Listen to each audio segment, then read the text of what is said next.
a group of young people drove to the small town where their sister had last recorded a video, hoping to find clues about her disappearance. Looking at the open restaurant in front of her, thinking that someone might have seen her sister Clover walked in. When Clover showed the staff Melanie's photo and asked if they had seen her, the staff's strange words made her uneasy. The person not only noticed the family resemblance between them, but also asked if Melanie was missing. This made Clover cautious, as she had never mentioned her sister's disappearance during their conversation. The staff mentioned that people often came here looking for missing relatives, and most of them disappeared in the nearby Glore Valley. With this new lead, Clover hurriedly drove with her friends toward the valley. But a storm suddenly hit without warning, and visibility in the valley quickly decreased. Soon they were lost. The tense atmosphere caused frustration among the group, and an intense argument broke out. In the midst of the chaos, the car suddenly veered into an eerie clearing. The torrential rain surrounded them like a wall, trapping them in this space, and even their phone signals were completely cut off. For safety, they decided to wait for the storm to pass before continuing their journey, so they walked toward an abandoned motel nearby. Once inside, they found the place had been abandoned for years,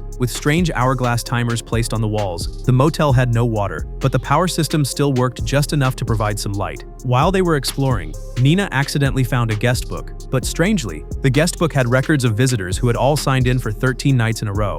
Then, a familiar handwriting made her heart race. Melanie had been here too. Even stranger, Abel found a wall covered with missing person notices, each with no contact information, only an ominous black and white photo. At the same time, Clover suddenly heard her sister calling her name, and a figure appeared vaguely through the rain. Desperate to find her sister, Clover ran into the rain, calling her sister's name. Just as she was about to make out the person's face, Max suddenly pulled her out of the rain, and the sky grew darker. Back at the motel, Clover gazed at her sister's name, feeling a deep sadness wash over her. When she closed the guest book, the words on the front page revealed that Glore Valley referred to this very place. Connecting the earlier cry and the missing person notices, Clover was increasingly certain that her sister was here. At this moment, Nina noticed that the hourglass had been flipped, and the sound of a car engine starting could be heard from outside. Their car appeared strangely in the rain, roaring loudly. The strange occurrence unsettled them, and Clover decided to search for a landline, leaving Abel and Nina to continue observing. Since the basement was pitch dark, the three could only use their phones to light the way as they searched. Despite being fully furnished, the basement was covered in dust, clearly having been abandoned for a long time. Fortunately, the desk lamp was still working. Using the dim light, Max discovered a window in the basement. Before he could think it through, Megan found a radio nearby. No matter how much they shouted, all they heard was the harsh static from the radio. Meanwhile, Abel suddenly heard a sound from behind. He told Nina to keep an eye on the car while he went to investigate. But after a long while, Abel had still not returned. Worried about her boyfriend, Nina followed the sound to check on him. As she carefully turned on the light, she witnessed a horrifying scene. A creature was standing in the room, and Abel was lifeless, pinned to the wall. Screams echoed through the basement, alerting the other three, who rushed out of the room to see what had happened. Max told the others to stay put while he cautiously peeked out to check. In the hallway, Nina had been impaled with a pickaxe, pinned to the floor by the creature. Max hurriedly returned and told the other two to hide, but the noise attracted the monster's attention. The moment they hid, the monster came charging toward them, following the sound. Seeing that the monster hadn't noticed them, Max cautiously picked up a chair and charged at the monster. To his surprise, the monster was unharmed and easily took the wooden stake from Max's hand, killing him.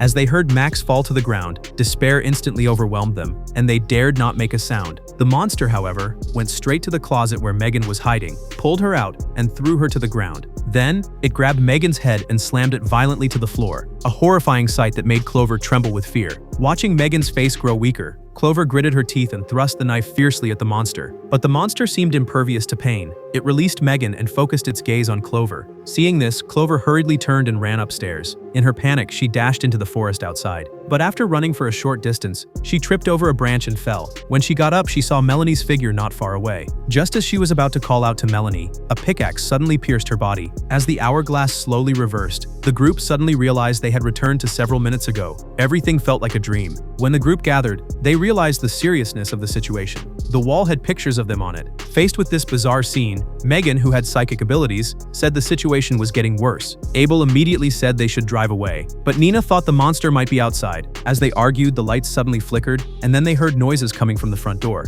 The group cautiously peeked out, only to find the door opening and closing repeatedly. Abel and Max rushed over to close the door and jammed it shut with a nearby stick. At that moment, Nina noticed that the hourglass had somehow started its countdown again, and Megan suddenly began to act strangely uncomfortable. Max initially thought she was just nervous, but suddenly Megan's body twisted. her bones cracked, and her pupils completely drained of color. Then, a deafening scream pierced the air, the lights exploded, and the room was plunged into complete darkness. When they regained their senses, they realized Megan had already disappeared. Following her screams, the group found her in a room covered with missing person posters. She was floating in the air, her hands constantly pointing to the photos on the wall, and her mouth was speaking in the voices of different people. This town was right to be damned. We're all sinners here. Nobody is coming for us. They're just gonna watch us die over and Has over. anyone? My hair? My bones, please? What we're becoming? Again and shouted, "Don't let it in." Then her head twisted as if snapped by someone, and her lifeless body fell to the ground. The horrifying scene left the group frozen, unsure of what to do next. At that moment, urgent knocking came from the door. When they rushed to it, Abel found there was no one there. Then they heard Melanie's voice from outside. Clover hurriedly ran toward the door to open it, but Abel stopped her. As the sound of her sister's voice grew more anguished, Max rushed over and moved the stick blocking the door. But when Clover rushed out the door, there was no one outside. Instead, a villa appeared across from the hotel, seemingly out of nowhere. Before the group could process what had just happened, Clover was suddenly pulled away by a mysterious force, while the others were shoved back into the hotel. Despite Clover's desperate struggle, the force dragged her into the villa. Seeing this, Max rushed to the door to save her, but was stopped by Abel. Clearly, he believed Clover was beyond saving after being dragged into the villa, and the group broke into a heated argument. In the end, Max couldn't understand their inaction and chose to go alone to save Clover. Meanwhile, Clover woke up in the villa, terrified to find the walls covered with terrifying masks. An elderly man sitting on the sofa behind her was watching a news report about a mining disaster. After calling out a few times with no answer, she quietly walked toward the door to leave, but caught the old man's attention. She pleaded with the old man to let her go, but he said there was only one way. You either survive the night or become a part of it.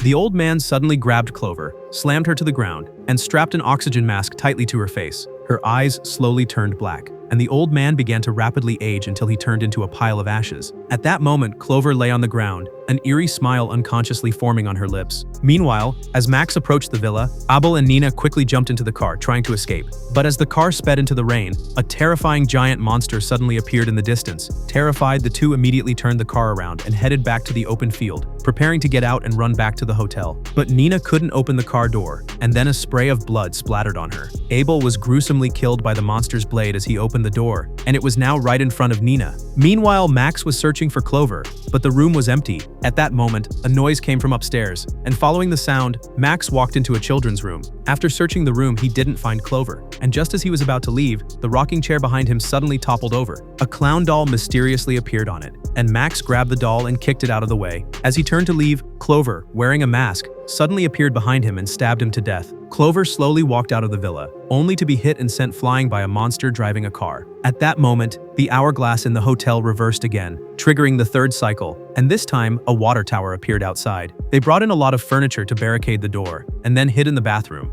Feeling a bit thirsty, Abel walked toward the sink. Megan wanted to warn him that there was no water. To their surprise, when he turned on the tap, water started flowing endlessly. After hours of running for their lives, the group felt incredibly thirsty, and they took turns drinking the tap water to quench their thirst. They discussed the old man's words, wondering if they could be saved if they survived the night. But it was clear that this resurrection had limits. Their hair began to fall out, and their nails started to change. At that moment, Abel suddenly started coughing violently, and before the others could react, he exploded. The horrifying sight made the others scream in terror, and Nina rushed to the sink to rinse her mouth. Realizing it was the water, Megan hurriedly shouted to stop her, but it was too late. Then, countless gallons of water poured from the pipes, and the three hurriedly fled the bathroom. The gruesome death of their friend was hard for them to accept, but Megan's face was growing worse. She began to vomit uncontrollably, and with each violent cough, her calves burst open. Her stomach rapidly expanded, and with a loud bang, Megan's life came to an end. Realizing their fate, Clover begged Max to kill her so she could enter the next cycle of rebirth. But Max could not bring himself to kill Clover, and he ultimately died in front of her. Despair and helplessness washed over Clover as she lay on the ground, awaiting her fate. At that moment, the restaurant attendant slowly walked out,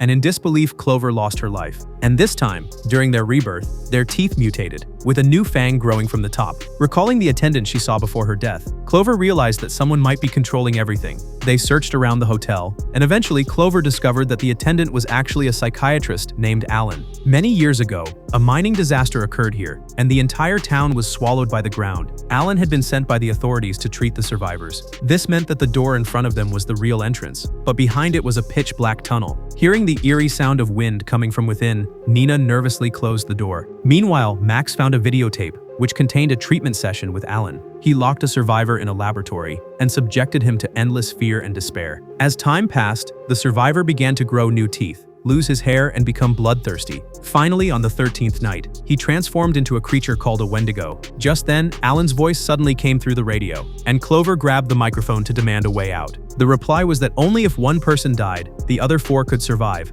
but no one was willing to accept that condition. In search of a way out, Clover insisted on meeting Alan. Unexpectedly, Alan agreed without hesitation, saying he would wait for her in the forest with Melanie. Seeing this, Clover immediately rushed out, and the others quickly tried to stop her. However, Abel thought that sacrificing Clover to let the others leave might be a good option. The 3 were in disbelief, saying that if Clover died, they would commit suicide and start over. Abel outright rejected their claim, and just as they were arguing, Nina stabbed Abel's body with a pickaxe. She then sent Max and Megan to look for Clover while she stayed behind to guard Abel. At that moment, Clover arrived in the forest as agreed, only to accidentally step on a bear trap. As she struggled to pry it open, she discovered the iron chain on top, and then a powerful force dragged her into the darkness. Meanwhile, Nina and Abel, still in the room, encountered a monster that swiftly ended their lives with a single strike. On the other side, as Max and Megan searched for Clover, a monster's roar suddenly echoed behind them. They hurriedly hid behind a tree to assess the situation, but a puddle of goo suddenly dripped onto Megan. The monster had somehow appeared right above them,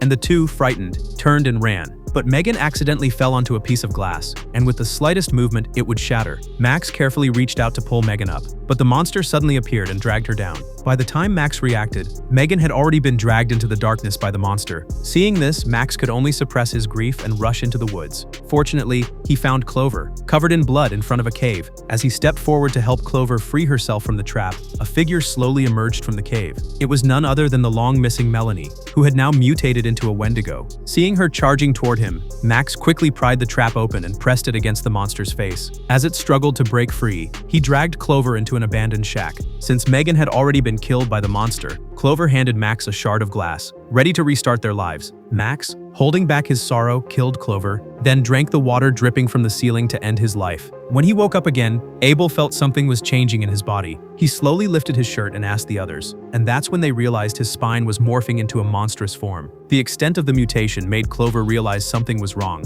and she urgently asked what night it was. Abel said it might be the 5th night, but Nina trembled as she looked at the registration sheet, saying it was already the 13th night. They were shocked to find they had lost memories of the past few days, and tonight would be their last chance. At that moment, Clover suddenly realized Megan had disappeared, sending a wave of panic through the group. As they wondered where Megan had gone, Abel suddenly remembered he had recorded something. On his phone, they found some videos. Each night, they had tragically died from encounters with different monsters and creatures. In the final video, Alan entered a tunnel behind the gate. In search of a chance to survive, Megan decided to follow and look for some clues. Then, an alarm sounded outside the house, as a horde of Wendigos charged toward them. Realizing they could only wait for death here, they grabbed weapons and decided to enter the tunnel to search for Megan and hope for escape. After passing through the tunnel, they discovered an abandoned underground building and cautiously began to explore. At that moment, Clover suddenly spotted a monster ahead. She quickly warned the others to be silent, and fortunately, the monster didn't notice them. Just as they let out a sigh of relief, another monster suddenly lunged at them.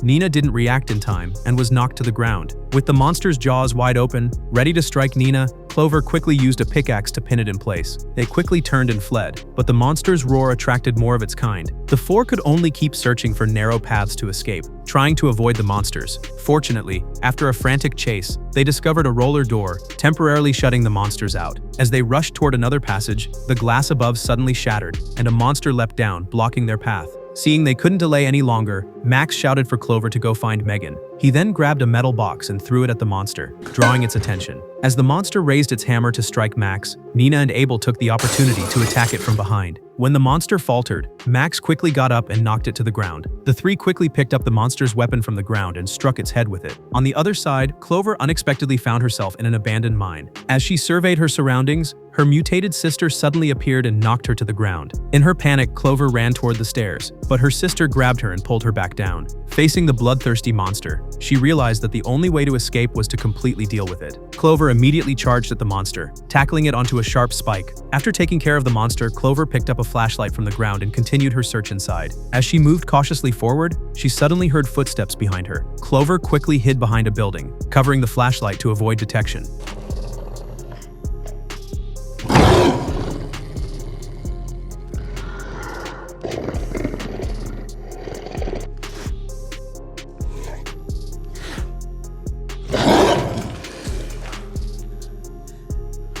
When the monster's sounds finally faded, Clover cautiously resumed her search. Luckily, after opening a large door, she faintly heard Megan's cries for help. Following the sound, she found Megan tied to a chair, facing a frenzied monster. Clover hurriedly turned and went to another room to search for the key, accidentally entering an office. The room was filled with monitors, and there was even a file on her case. Alan slowly appeared behind her, holding the very keys she had been searching for. He told Clover that each of the monsters represented a manifestation of her psyche. When Clover asked if all of this was her imagination, Alan denied it. He insisted that everything was real, and that Clover's fear was what powered the hourglass. As her friend's cries grew more desperate, Clover looked up at a dripping pipe and devised a plan to break the cycle. While Alan was immersed in his speech, Clover asked him questions while carefully moving the cup towards the leak. Only when Alan unknowingly drank from the cup did Clover quietly breathe a sigh of relief. After Alan paid with his life for his arrogance, Clover found the keys among the blood and gore. Before the monster could break free, she rescued Megan from the chair, and together with the others, locked the creature in the lab.